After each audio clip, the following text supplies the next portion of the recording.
Bom dia. Então, nós vamos hoje aqui discutir o último período da ditadura militar, quando a gente pode dizer que a ditadura militar chegou ao fim. E para a gente analisar isso, tá, eu preparei essa apresentação que eu vou utilizar para ir explicando esse material para vocês, tá? Bom, em primeiro lugar, tá? Figueiredo toma posse. Né? E quando o Figueiredo, João Batista de Figueiredo, toma posse, ele assume o poder, assume a presidência da República com o discurso de que ele vai fazer deste país uma democracia. É o processo de abertura que já tinha sido iniciado pelo projeto de distensão lenta, gradual e segura de Ernesto Geisel, o presidente anterior, e que continuava já como projeto de governo do Figueiredo.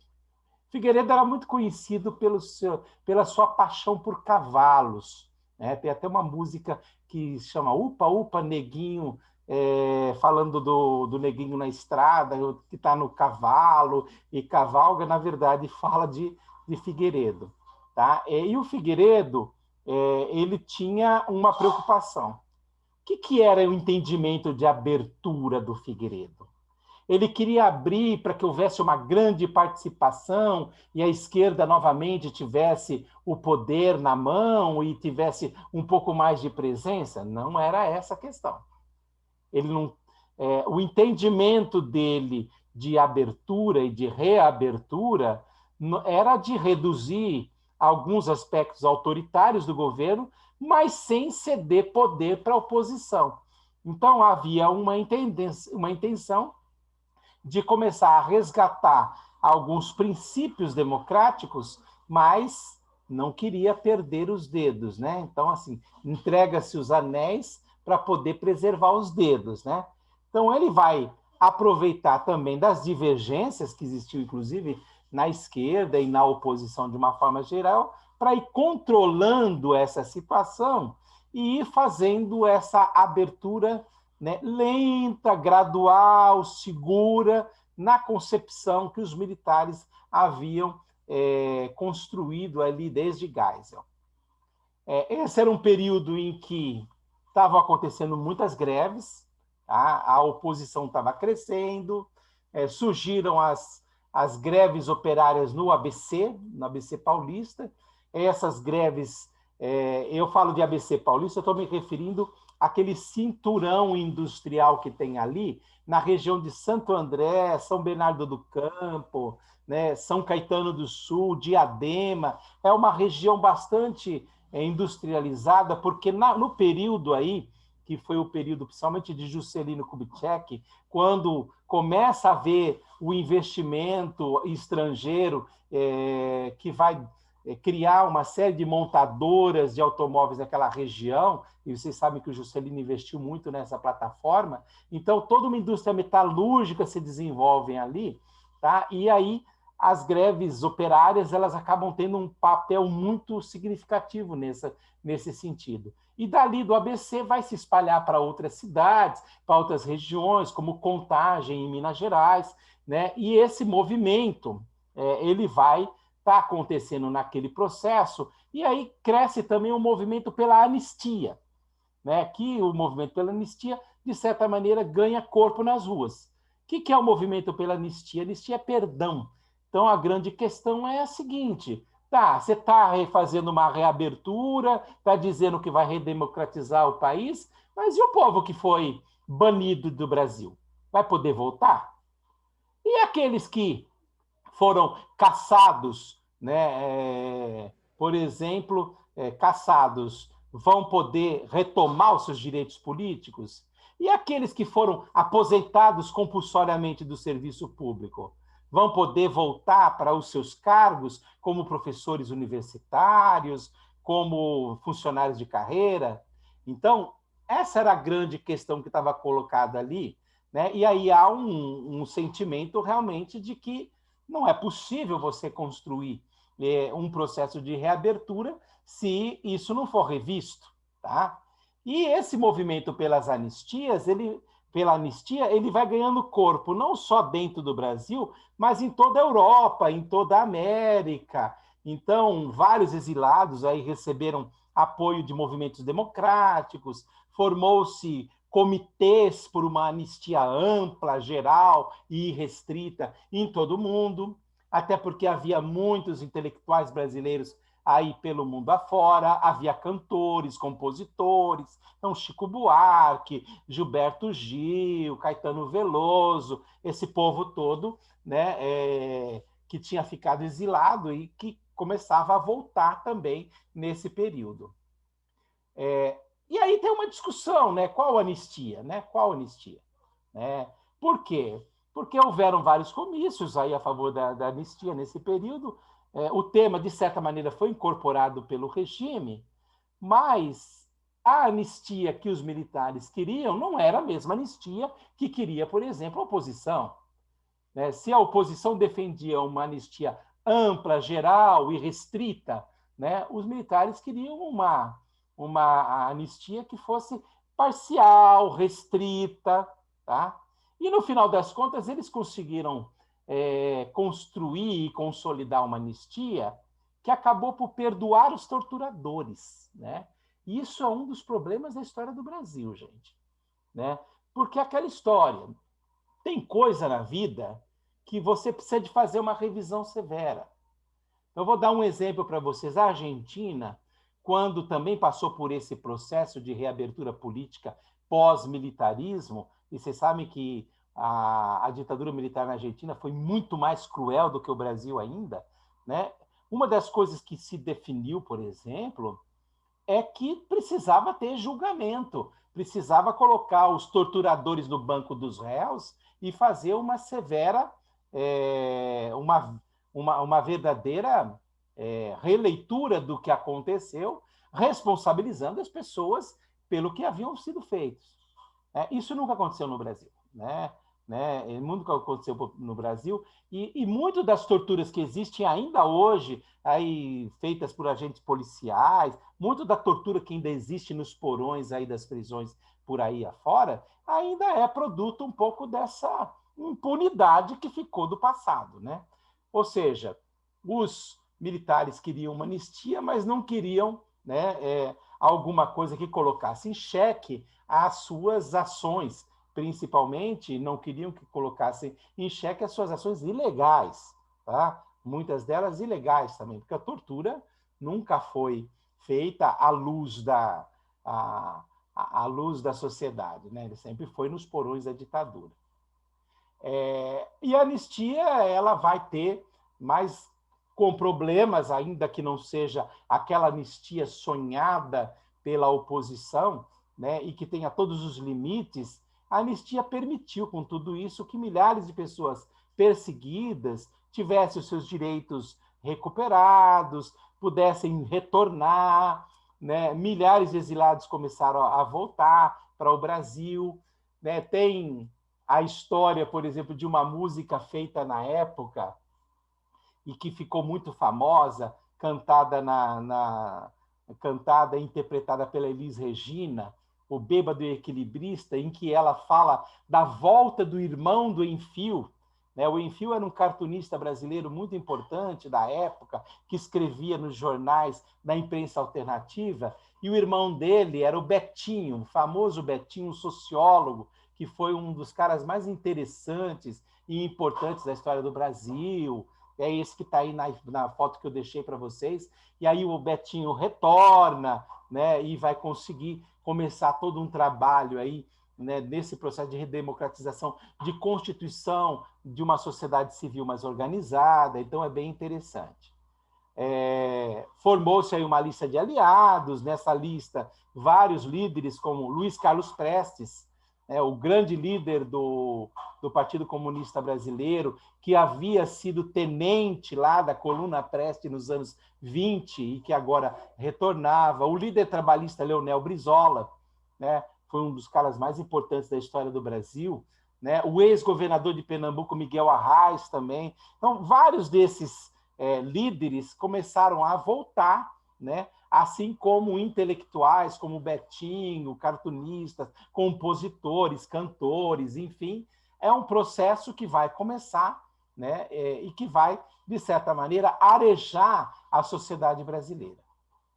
Bom, mas os militares, é o que eu falei para vocês, eles queriam entregar os anéis, mas os dedos eles queriam manter muito bem presinhos nas suas mãos, né? Então, havia uma preocupação como essa. Como é que você faz a abertura e não entrega de vez o poder para a oposição? Vocês sabem que na época da ditadura existiam dois partidos. A Arena, que era o partido do governo, dos governos militares, né?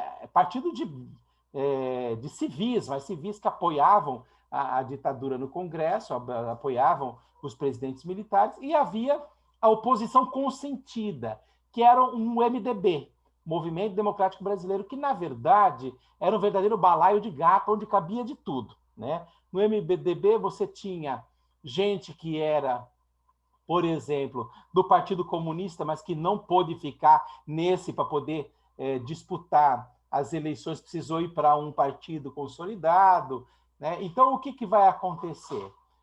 Os ditadores, o que eles pensam? Eles pensam o seguinte: bom, se a gente fizer uma reabertura política, tá? E a gente não tiver uma mudança e uma reforma política, o que vai acontecer? A oposição vai tomar conta. Por que eles diziam isso e por que eles pensavam isso? Porque eles já estavam levando pau nas eleições de 74, de 76, de 78. Então, não precisava muito cálculo para saber que, se continuasse daquele jeito, o MDB, que era o partido que juntava esse balaio de gatos da oposição, né, acabasse conseguindo maioria dos votos e tirasse de forma institucional os militares do poder. Então, o que aconteceu? Os militares fizeram um projeto para acabar com o bipartidarismo, tá? Ou seja, o bipartidarismo não interessava mais, porque eles sabiam que naquele desenho, né, existia uma grande possibilidade deles perderem, e eles começam uma reforma partidária em 79 para poder dividir essa oposição e ampliar a base do governo. Como é que eles vão fazer isso? Eles vão possibilitar que surjam vários partidos. Então, eles extinguem a Arena e o MDB e vão criar 6 novos partidos. E assim, de fato, eles vão conseguir que a oposição fique dividida em partidos diferentes. É nesse processo que surge esse pluripartidarismo que existe até os dias de hoje. Tá? O Partido Democrático Social, por exemplo, o PDS, era o partido herdeiro da Arena, passou a ser o partido do governo. O MDB deu origem ao PMDB, Partido do Movimento Democrático Brasileiro. Ainda alguns que não foram autorizados a formar um partido, como PCB, PCdoB, se acomodou dentro das fileiras do PMDB. O Leonel Brizola fundou o Partido Democrático Trabalhista, porque ele era do tradicional PTB de Getúlio Vargas, mas teve uma briga por quem é que ia ficar comandando a legenda. Os militares, que não são bobo nem nada, não deram a legenda para o Leonel Brizola, deram para a Ivete Vargas, que era uma sobrinha ou irmã do Getúlio Vargas, que ficou no comando do Partido Trabalhista Brasileiro, e aí o Leonel Brizola fundou o Partido Democrático Trabalhista. E a grande novidade dessa época, que é o surgimento do Partido dos Trabalhadores. Surge um partido que é um partido novo, que tem na sua base operários lá do ABC Paulista, das greves e tudo mais. Tem muita gente ligada às comunidades eclesiais de base da Igreja Católica, que naquele momento tinha toda uma dimensão social bastante grande, e boa parte dessas organizações de esquerda que não se acomodaram, ou às vezes tinham se acomodado no PMDB porque era a oposição possível, mas que daí, a partir do momento que surgiu outros partidos, vieram também para o PT, e aí surge, né, o PT, que é a novidade daquele momento, né, do processo de reabertura política. Esse momento também é um momento importante, porque é o momento em que as greves operárias elas começam a crescer. Eu pus aí para vocês, por exemplo, uma imagem que é uma imagem histórica. é a imagem da grande greve, né, que teve lá nos anos 80, no ABC.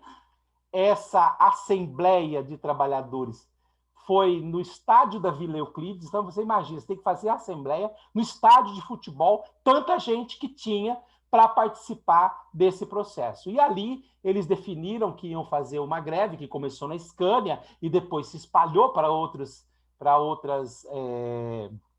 fábricas ali do ABC, e isso teve um papel muito forte na história do país, inclusive porque trouxe, né, e trouxe para a cena política um novo protagonista da história, que é o Luiz Inácio Lula da Silva, né, que opiniões gostemos ou não dele, é um personagem histórico extraordinário que surge nesse contexto. Né? Ele não brota assim do céu do nada, é o processo mesmo de crescimento dessas organizações operárias, tá? E que vai dar espaço para esse tipo de liderança surgir.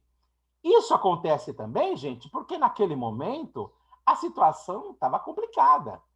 A inflação chegava a 78% ao ano. E a inflação corroía terrivelmente o salário dos trabalhadores. Nessa época, mais de 80 mil operários estavam nesse estádio da Vila Euclides. Isso mostra um descontentamento muito grande, né, com a situação em que se vivia. Os salários extremamente arrochados. Lembre da política do governo anterior, né, que era o milagre brasileiro. Nós vamos crescer, depois divide. Cresceu, mas não dividiu. Né? Então, não dividiu, concentrou na mão de quem? Né, das grandes corporações empresariais, corporações bancárias, do sistema financeiro. Então, essas coisas todas, elas deram um impulso para esse movimento de greves em 79 e 80, que está acontecendo no momento em que, o que está rolando? Né? Em que a ditadura está em xeque, a ditadura está colocada em xeque. Essas greves, elas acabam confrontando o poder que existia, vão ser alvo de grande repressão ainda, quer dizer, então, pela abertura, mas não muito, né? Mas o que vai acontecer é que a recessão econômica vai, cada vez mais, piorar a situação dos brasileiros. Em 82, por exemplo, para vocês terem uma ideia, a economia entrou numa recessão brava, a inflação chegou a 99% ao ano. A produção da indústria automobilística, e nós estamos falando aí, né, do trabalho de muita gente, caiu 30%. Milhares de trabalhadores foram demitidos. A dívida externa brasileira foi lá no céu. Tá? Os investimentos externos fugiram do país. Ninguém queria mais investir no país. É nesse cenário de dificuldades, né, que a direita vai se ver. Aí o que vai acontecer? Vocês sabem que a direita, né, alguns setores da direita militar, né, que representavam a linha dura, eu já havia falado para vocês antes, aquele grupo mais reacionário dos militares, começam a se opor a essa política de abertura do próprio Figueiredo e Geisel. E aí começa a acontecer o seguinte, vários desses setores começam a fazer e a produzir um terrorismo de direita. O que é terrorismo de direita? Né? Você vai ter ações lideradas por milicianos ligados a esses setores militares e que vão utilizar de artifícios aí ilegais para poder agir. Então, por exemplo, a questão do uso de bombas. Então, explodiram, por exemplo, no Rio Centro uma bomba, isso foi na noite de 30 de abril de 81, numa região onde estava acontecendo e deveria acontecer um evento de 1º de maio, tinha mais de 20 mil pessoas lá, e aí explode uma bomba dentro de um carro. Né? E aí, quem é que pôs aquela bomba lá? Né?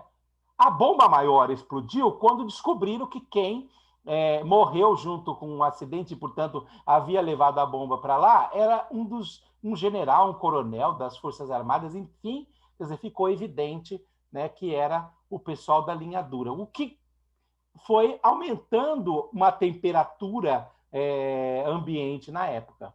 Então começa uma escalada de ações terroristas, então teve bombas, sequestros e tudo mais, né? Muitos incendiam bancas de jornais, principalmente quando tinha jornais da imprensa alternativa, enfim, é um período de muita reação também. Ora, e é nesse contexto aí, né, que acontecem as eleições de 1982. As eleições de 1982, com todas as coisas que os militares fizeram para evitar uma derrota muito fragorosa, não teve jeito. Né? Apesar do governo ter tentado enfraquecer a oposição, proibiu coligações, vinculou o voto, de modo que se o cara votasse num governador, só podia votar em deputado daquele governador, né? Ampliou o número de deputados federais dos estados menos populosos, aonde a Arena tinha maioria, porque aí compensava a votação em outros lugares, então onde o PDS era mais forte. Mesmo assim, as eleições de 1982 caíram como uma bomba na mão dos militares, porque a vitória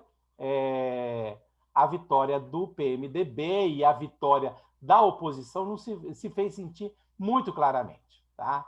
Então, é quando vocês têm, por exemplo, né, o Leonel Brizola, que se elege governador do Rio de Janeiro, o Franco Montoro,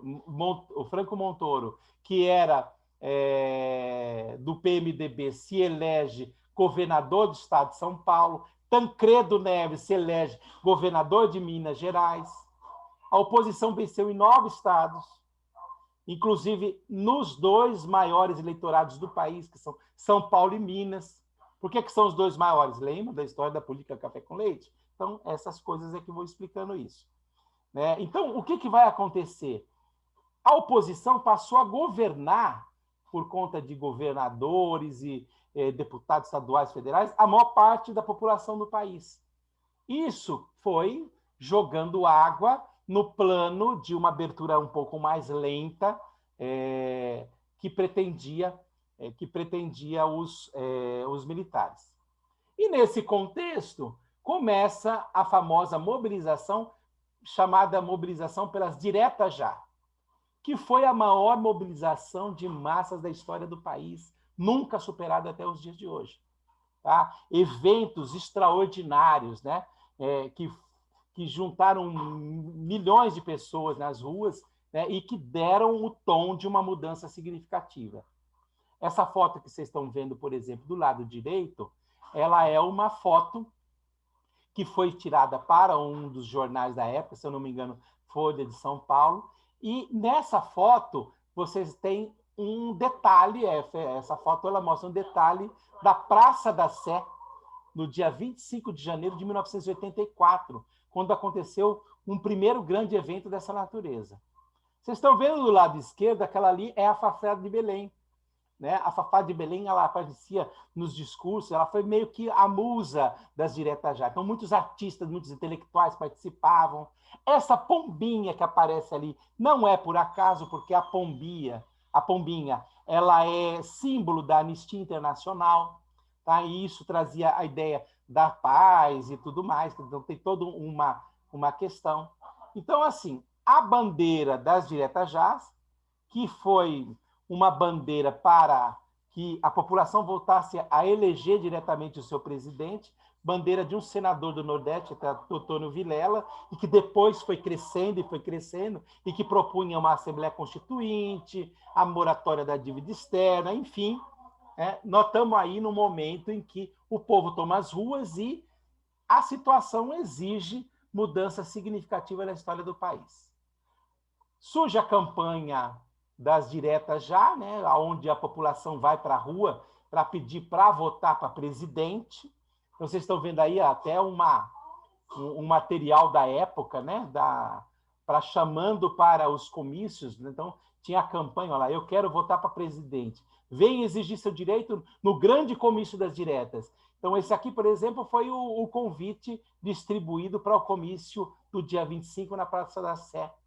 Vejam que esse material era feito no mimeógrafo, ainda não existia computadores sofisticados como hoje, não tinha impressora, né? Isso era feito no silk screen. Então, assim, é bem interessante essa história. Tá? E esse movimento, que começou com pouca gente lá, convocado num primeiro momento pelo PT lá no Pacaembu, mas que depois foi envolvendo outros e outros grupos. Surge o slogan direta já, eu quero votar para presidente, e o povo começa a tomar conta das ruas. Esse é um fato muito interessante. Eu tenho uma questão que eu posso colocar para vocês com bastante propriedade agora, porque eu entro num momento da história, gente, em que eu estou falando da história, mas eu também estou falando da minha memória, tá? Porque eu já era, nessa época, eu já era um estudante universitário, então eu estava no comício das diretas já lá, no dia 25 de janeiro de 1984, eu tinha 20 anos, era estudante de filosofia, estava lá na rua também. Então, eu participei desse processo todo. Então, aqui eu posso falar com uma certa propriedade, porque, para além do conhecimento histórico, das fontes históricas, eu vivenciei esses momentos aí, tá? Então, assim, os momentos mais importantes da história do Brasil, né, nesse período aí do final da ditadura militar. Bom, o 25 de janeiro foi um comício na Praça da Sé que juntou mais de 250 mil pessoas. Para a época, é uma coisa fantástica. Vocês estão vendo aqui uma foto, né, da lateral do comício na Praça da Sé. Então, aqui é a Igreja da Sé, tá vendo? Ó? São Paulo exige direta já. Uma multidão de pessoas. E o que é interessante, né? Nessa época ainda rolava a censura, né? E os jornais, os grandes jornais, eles ainda eram aliados dos militares. Então, a Folha de São Paulo, para vocês terem uma ideia do nível da disputa ideológica que existia, a Folha de São Paulo ela soltou uma imagem que reduzia, tentava mostrar um detalhe menor do momento para tentar minimizar o tamanho do evento e ainda fez assim uma manchete. 250 mil pessoas vão para o aniversário de São Paulo no dia 25 de janeiro. Ou seja, que aniversário de São Paulo? As pessoas estavam lá por causa da mobilização pelas diretas já, né? Mas havia toda uma preocupação com a censura e tudo mais, e isso, né, tentava construir uma outra linguagem. O objetivo naquele momento ele era aprovar a emenda apresentada por um deputado de Mato Grosso, o Dante de Oliveira, que era a emenda Dante de Oliveira, que estabelecia de forma muito simples o quê? Que as eleições seriam feitas de forma direta pelo sufrágio universal, então a população voltaria a eleger o seu presidente. Tá? A campanha crescia cada dia. Vocês estão vendo aqui uma outra foto, já na Candelária, lá no Rio de Janeiro. Tá? Em 10 de abril aconteceu um comício monstruoso na Candelária, 1,2 milhões de pessoas. 16 de abril, ou seja, 6 dias depois, um outro comício monstruoso com 1,5 milhão de pessoas. Você imagina o que é 1,5 milhão de pessoas na rua, né? Então, o comício da Anhangabaú, por exemplo, aquele vão do Anhangabaú estava todinho tomado, gente. Todinho tomado. Né? E eu falo isso como testemunho ocular. Eu estava lá, eu vi aquela multidão. Era um mar de gente, um mar de gente. Né? E a campanha vai crescendo. Tá? Para quê? Para pressionar os deputados a votarem pelas diretas já na emenda Dante de Oliveira. Só que a emenda Dante de Oliveira, apesar de ter maioria dos votos, foi rejeitada. O que acontece, gente? Para você fazer, era preciso uma emenda constitucional que modificasse um capítulo da Constituição, né, um item da Constituição. Acontece que para você mudar um item da Constituição, você tem que ter 2/3 dos votos. Né? Hoje, se eu não me engano, são 3/5. Ou seja, não basta ter a maioria. Tá? Então, o que aconteceu? Faltou 20 votos para a emenda ser aprovada. A emenda foi rejeitada, foi uma frustração imensa.